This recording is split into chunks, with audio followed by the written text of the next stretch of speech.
저는 정재준, 박상영, 박기환 후보자 참고인들에게 같은 걸 한번 물어보겠습니다. 수신료 분리 진수에 찬성합니까? 짧게 세 분 답변해 주실래요? 재정 안정화는 그 KBS 공영방송의 근간입니다. 지금 수신료 분리 징수되면서 KBS가 위기를 맞고 있습니다. 그래서 수신료 분리 징수에는 당연히 반대를 하고 있고요. 수신료 재정 안정화가 되어야만 KBS가 공적 기능을 원활하게 수행할 수 있다고 그렇게 판단하고 있습니다. 그 본부장께서 답변해 보시죠. 저 지금 수신료 분리 징수에 찬성하냐만 묻고 있습니다. 분리 징수에 당연히 반대합니다. 네, 그 박기환 PD 어떻습니까? 네, 당연히 반대합니다. 네, 됐습니다. 공영방송의 토대가 수신료인데 예, 그러면 두 번째 질문 드립니다.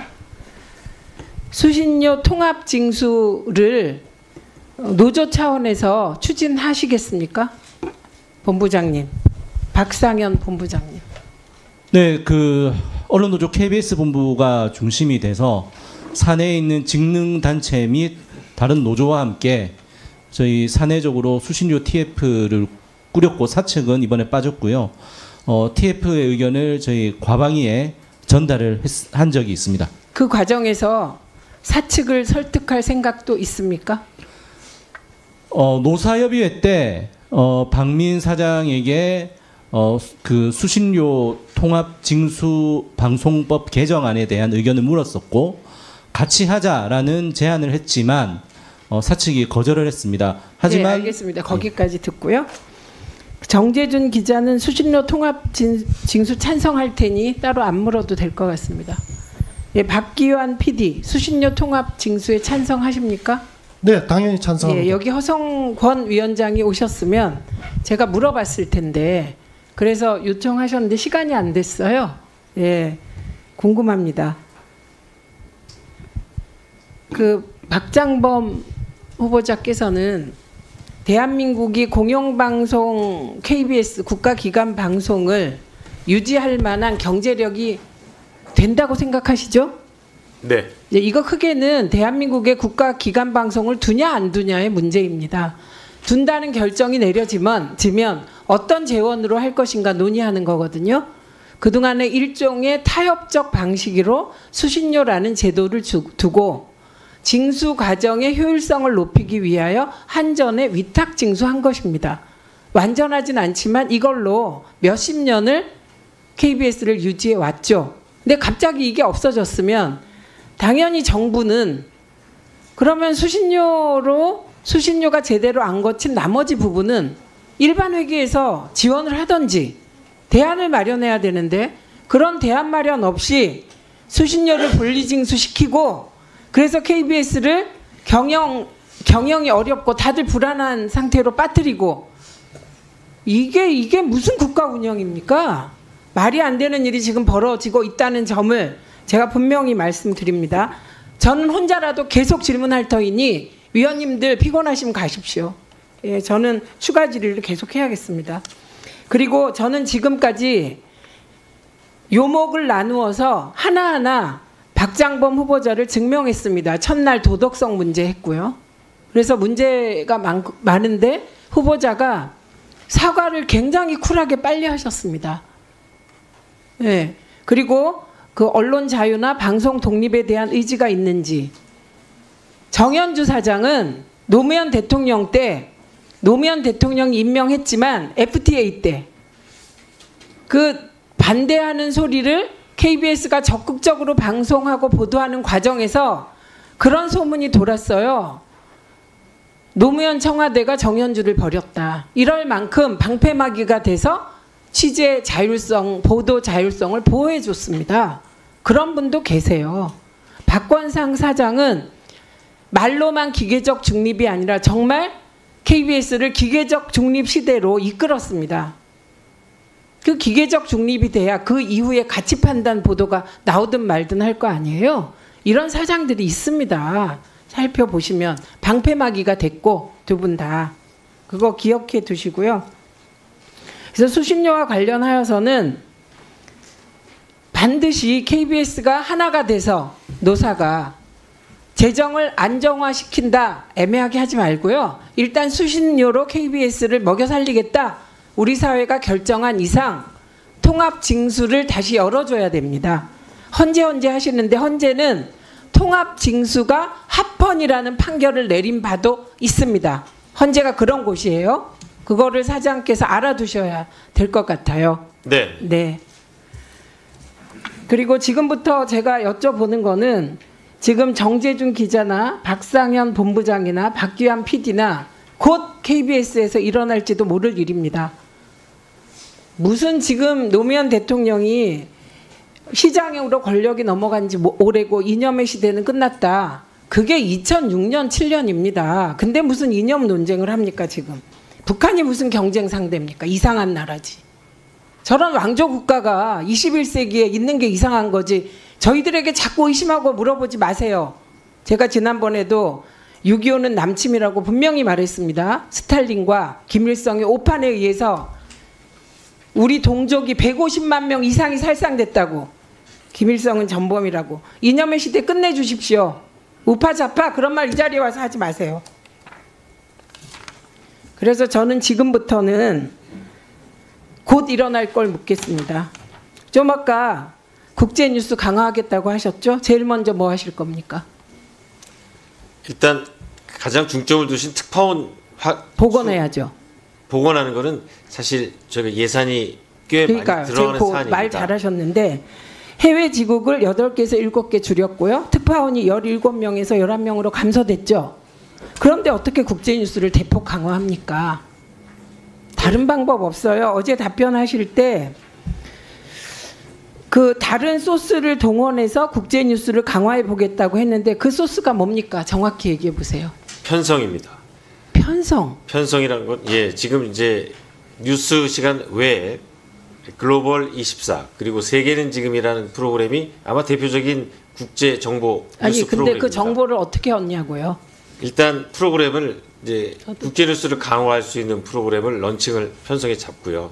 물론 그러니까 이것도 실무자들이 이제 먼저 기한을 올려야겠지만 그 다음에 국제 뉴스에 특화되고 싶어하는 이 PD나 기자들이 있습니다. 예, 알았어요. 무슨 말씀인지 알았는데 그러려면 일단 국제 뉴스에 특화된 PD 기자 뽑아야겠죠. 예, 그리고 그 소스를 외국계 누군가가 정보를 주는 외국계 회사에 계약해야겠죠. 그리고 그게 안정화돼야 되겠죠. 시간 걸리죠. 그래서 세계 모든 언론사들이 특파원 제도를 두고 해외 지국을 두는 거잖아요. 제일 먼저 할 일은 최소한 특파원을 원상복귀시키는 거예요. 그거 복귀 안 시키고 어떻게 합니까? 그럼 이게 당장 재원 마련 문제에 직면하게 됩니다. 이거에 대해서 그 박상현 본부장님 어떻게 생각하십니까? 국제 뉴스를 강화하려면 당연히 특파원 줄인 거, 해외 지국 줄인 거 합리적으로 검토해서 복원시켜야 되는 거 아니에요? 그 방금 후보자께서 말씀하셨던 특파원 세계는 지금 같은 경우도 저희 특파원 PD나 특파원 기자들이 제작을 같이 하고 있는 거라서 특파원이 없이는 안 되는 거고 말씀하셨던 것 중에 국제뉴스 특화 PD나 기자라는 것이 뭘 의미하는지는 모르겠는데 국제뉴스가 아니라 뭐 런던 특파원을 하셨으니까 영국이면 영국, 미국이면 미국 그 지역의 전문 지식을 가진 종사자라고 하면 특파원이 아니고서는 해결이 될 수 있는지 저는 잘 이해가 되지 않습니다. 네, 그러니까 지금 저 여기까지 하고 추가 질의하겠습니다.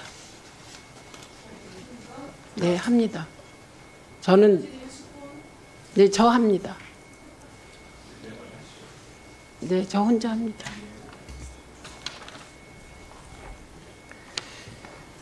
예, 그래서 비용 문제 당연히 나오겠죠. 예, 그러면 첫째, 수신료 통합 징수 추진해야 합니다. 예, 이거는 뭐 답 안 하셔도 좋아요. 곤란할 테니까. 전사적으로 추진하셔야 합니다. 국회와 의논하셔야 됩니다. 여야가 이 부분만은 협의해서 KBS의 재정 안정시켜 줘야 됩니다. 이거 안 해주고 계속 100마디 얘기하는 거 아무 의미가 없습니다. 그거는 최영두 간사님이 같이 해주셨으면 좋겠습니다. 아니 그게 수신료 통합 징수라니까 둘밖에 아니요. 수신료 통합 징수 아니면 일반 회계 2개밖에 없어요. 그거는 좀 이따 질의하시고요. 예. 그다음에 재정 안정성 방안과 관련하여 구조조정 하실 겁니까? 이건 답하셔야 돼요. 세 분도 주의 깊게 들으세요. 구조조정 하실 겁니까? KBS는 공기업이기 때문에 네, 어렵죠. 구조조정이 거의 불가능. 네, 불가능하다. 그러면 저는 무리하게 안 하겠다는 걸로 저는 정리하겠습니다. 불가능하다고 하셨으니. 네. 예. 그다음에 임금 삭감 하실 겁니까? 임금 삭감은 노조와 협의를 해야만 할 수 있습니다. 네. 그러면 노조 협의 얻으려면 비전을 얘기하고 이게 내가 미션 받고 용산 미션 받고 뉴스를 자주 주지 않겠다는 신뢰를 얻어야 노조가 협상에 들어가 주겠죠? 그건 뭐 저는 가치 노조나 세계 노조 다 그럴 것 같습니다. 근데 위원장님 임금 삭감을 이제 물어보셔서 제가 답을 하긴 했지만 네. 평균 임금이 1억 원이 넘는 직장이긴 하지만 KBS가 지난 몇 년 동안 임금 인상이 거의 없었습니다. 그래서 사실 지금 저희 국민들의 비난을 들을 수도 있지만 임금 삭감 이건 굉장히 명쾌한 거예요. 임금 삭감을 일방적으로 무리해서 하시겠습니까? 저 이걸 물어보고 있어요. 네. 일방적으로 무리해서 할 수가 없고요. 노조의 동의가 없으면 불가능한 사안입니다. 예, 그러면 구조조정 무리해서 하지 않겠다. 임금 삭감 일방적으로 하지 않겠다. 이거 공개적으로 하신 말씀입니다. 그게 답도 아니에요. 근데 다 정해진 절차가 있기 때문에 제가 네, 강제할 그러면 수는 없습니다. 정확히 어제 예산을 선택과 집중 방식으로 글로벌 시장 예산에 집중하고 다른 부분은 효율화하겠다라고 말씀하셨습니다. 네. 효율화가 뭡니까? 여기서 어제 답변할 때 그 효율화가 무슨 뜻입니까? 그 부분은 이제 그 예산 가운데 6,350억 정도가 저희 제작비입니다. 제작비를 1TV 51개 프로그램, 2TV 31개 프로그램에 어떻게 보면은 좀 기계적으로 균형해서 나눠서 이 제작비를 배분하는 시스템이었는데 효율화라는 거는 사실상 될 만한 콘텐츠 집중해서 투자를 해야 이 효과가 나오거든요. 그래서 1TV, 2TV 대표 프로그램 이른바 이제 대기획이라고도 부를 수도 있고요. 2TV 같은 경우는 이제 시청률이 좀 잘 나오는 프로그램을 할 수 있습니다. 거기에 대한 투자를 많이 하겠다는 얘기입니다. 예, 제가 어제 질의응답을 보면서 그렇게 생각하시는 것 같았어요. 그런데 KBS가 SBS가 아니잖아요. 공영방송이잖아요.